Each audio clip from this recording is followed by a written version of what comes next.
강원도 깊은 산속, 절벽 끝에 미트로키에 매달린 고딕 양식의 저택, 청운가. 거대한 폭설로 외부와의 유일한 통로인 구름다리가 끊긴 밤.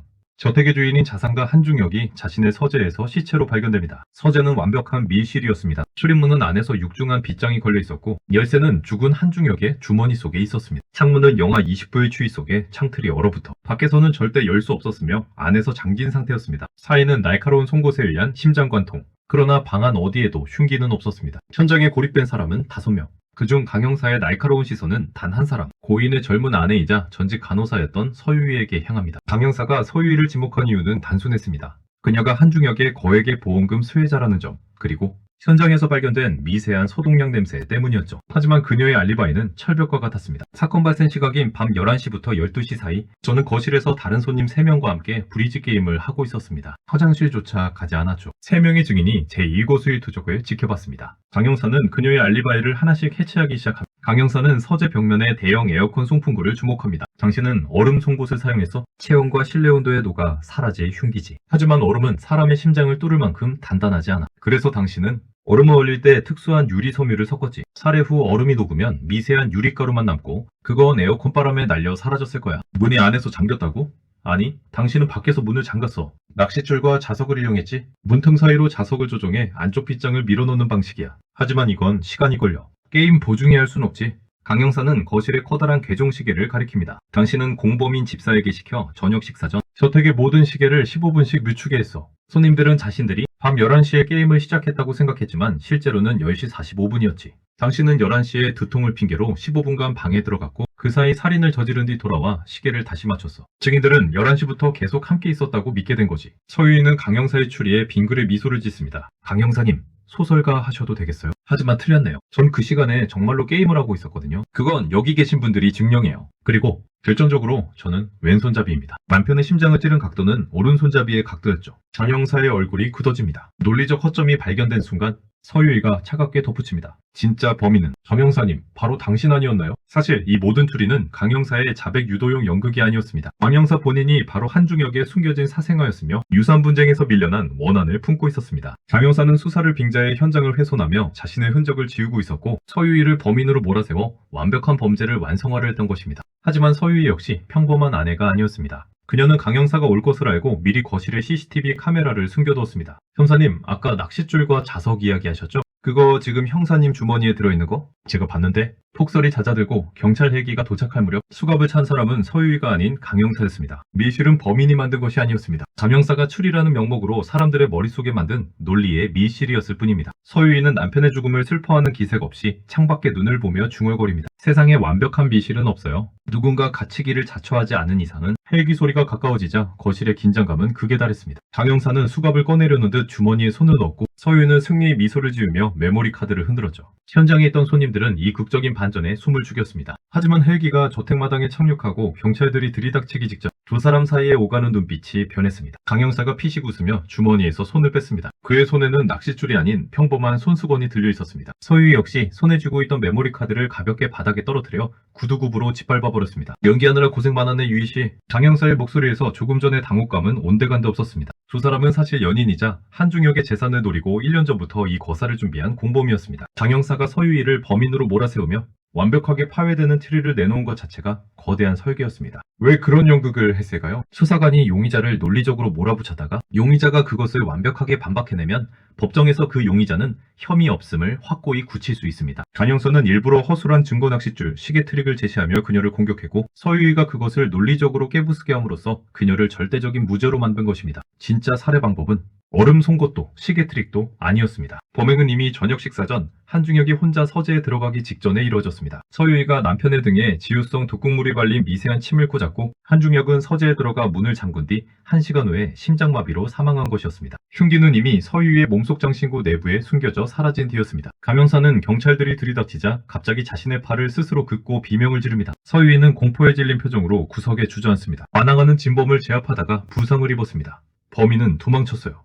장 형사가 지목한 진범은 저택의 집사였습니다. 이미 두 사람에 의해 살해되어 절벽 아래 눈더미 속에 던져진 불쌍한 희생양이었죠. 모든 증거물은 집사의 방에서 발견되도록 미리 손을 써두었습니다. 한 달 뒤 사건은 60만 원 집사의 우발적 범행과 투신 자살로 종결되었습니다. 장 형사는 부상을 입고 범인을 끝까지 쫓았던 영웅적인 형사로 남았고, 서유인은 비극적으로 남편을 잃은 가련한 미망인이 되어 막대한 유산을 상속받았습니다. 두 사람은 공항 라운지에서 조우합니다. 서로 모르는 사람처럼 스쳐 지나가며 강 형사가 낮게 속삭입니다. 다음엔 어디로 갈까? 서유이가 선글라스를 고쳤으며 대답합니다. 눈이 안 내리는 따뜻한 곳으로. 미실은 이제 지긋지긋하니까. 사건 발생 3개월 후 지중해에 따스한 햇살이 내리쬐는 니스의 한 테라스. 서유인은 이름조차 바꾼 채 여유롭게 샴페인을 즐기고 있었고, 강태윤은 그녀의 맞은편에서 미조 여권을 만지작거리며 다음 행선지를 모의하고 있었습니다. 한국 경찰은 여전히 그 집사가 범인이라고 믿고 있더군. 완벽했어. 강태윤이 비열한 미소를 지으며 잔을 부딪히려던 찰나 옆 테이블에서 나지막하고 깐깐한 목소리가 들려왔습니다. 완벽한 범죄는 없습니다. 단지 완벽하게 가공된 연극만 있을 뿐이죠. 두 사람의 손이 허공에서 멈췄습니다. 고개를 돌리자 덥수룩한 코트 대신 얇은 리넨 수트를 입었지만 눈빛만은 얼음장처럼 차가운 노신사가 앉아있었습니다. 그는 한국에서 온 은퇴한 법의학자이자 사설 탐정인 백 선생이었습니다. 백 선생은 책상 위에 사진 3장을 내려놓았습니다. 강 형사님, 당신이 휘둘렀던 그 자서, 사실 서유희 씨가 밟아부쉈던 메모리 카드는 가짜였습니다. 진짜 카드는 제가 사건 당일 밤 집사의 방 환기구에서 미리 수거했죠. 당신들이 공모하는 대화가 아주 선명하게 녹음되어 있더군요. 강태윤의 얼굴이 순식간에 흑빛으로 변했습니다. 그럴 리가.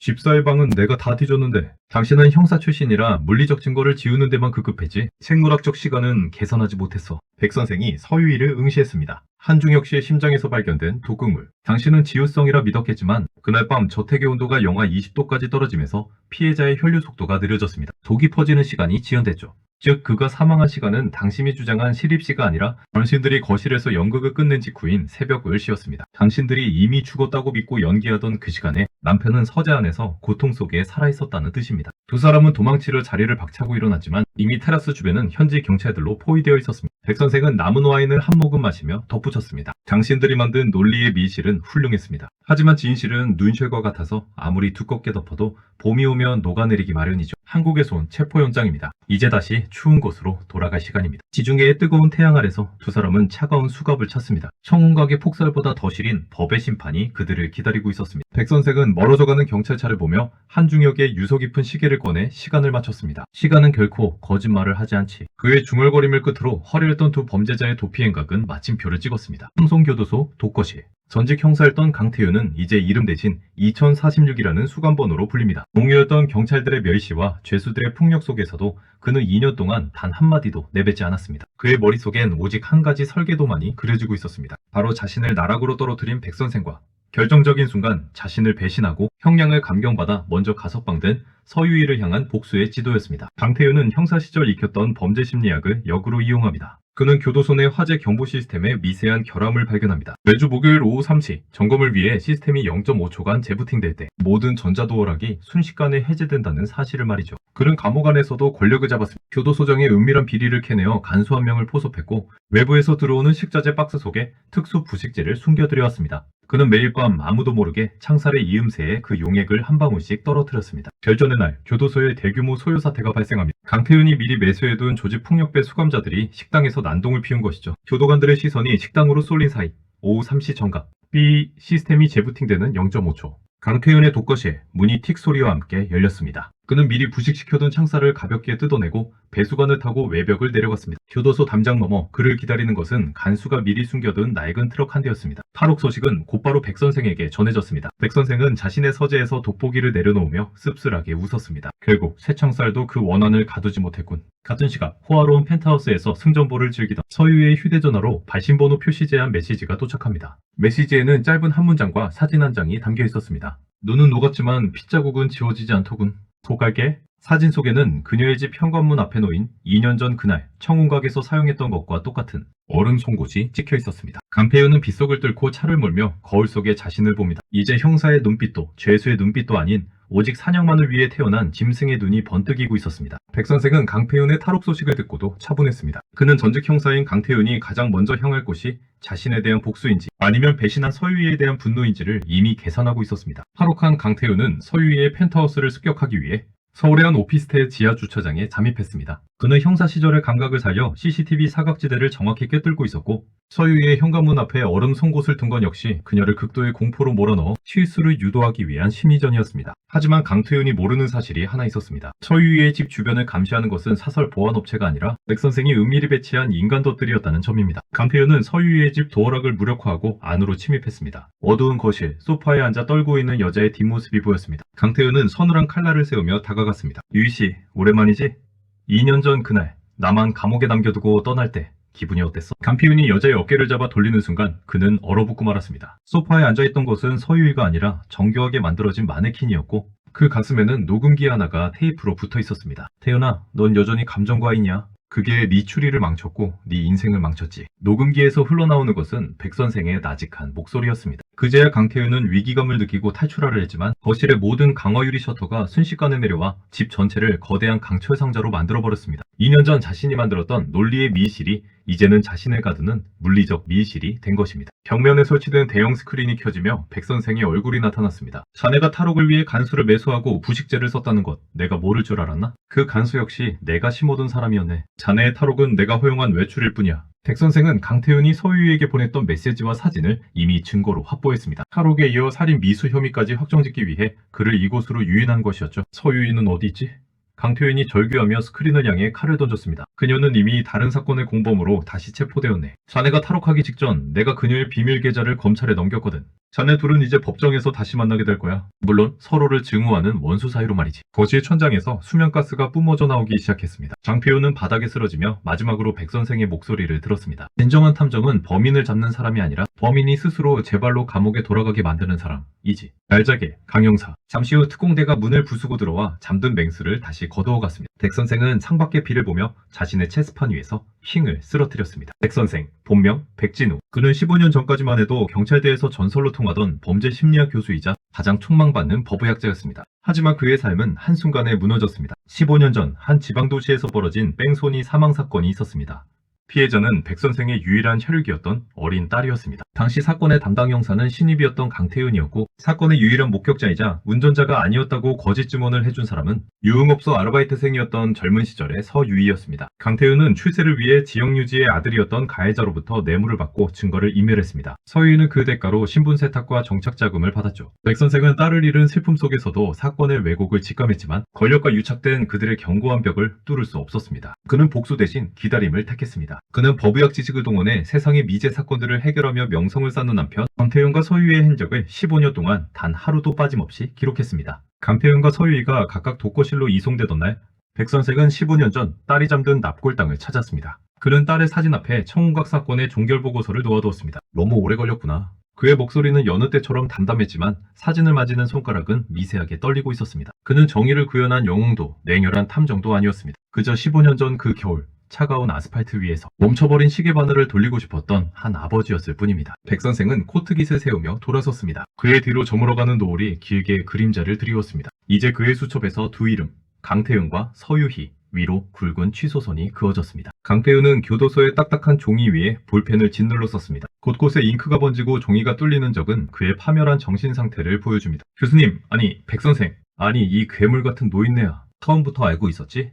내가 청송에서 부식제를 바를 때 밤장을 넘을 때 그 차가운 빗속을 뚫고 서유의 집으로 달려갈 때 당신은 어디선가 비웃으며 보고 있었겠지. 내가 15년 전 그 꼬맹이의 사건을 덮었을 때 당신이 이런 식으로 돌아올 줄은 꿈에도 몰랐어. 당신은 정의를 실현한 게 아니야. 당신도 결국 나랑 똑같은 살인. 당신은 내 손에 피를 묻히게 만들었고 내가 스스로 무덤을 파게 유도했지. 내 인생을 15년 동안이나 지켜보며 즐거웠나? 억울해서 못 죽어. 감옥벽에 당신 이름을 피로 쓰고 있어. 언젠가 내가 여기서 나가는 날, 아니 내 원혼이라도 나가는 날 당신의 그 잘난 이성이 비명으로 바뀔 때까지 쫓아갈 거야. 기다려. 당신이 가르쳐준 대로 나도 아주 오랫동안 기다리는 법을 배웠으니까. 서유희의 편지는 강태윤의 것과 달리 지나치게 깔끔하고 정갈했습니다. 마치 아무 일도 없었던 것처럼 향수 냄새가 날 것 같은 우아한 피치였습니다. 선생님, 면회 때 주신 따뜻한 차 정말 잘 마셨습니다. 그때는 왜 그렇게 슬픈 눈으로 저를 보시는지 몰랐어요.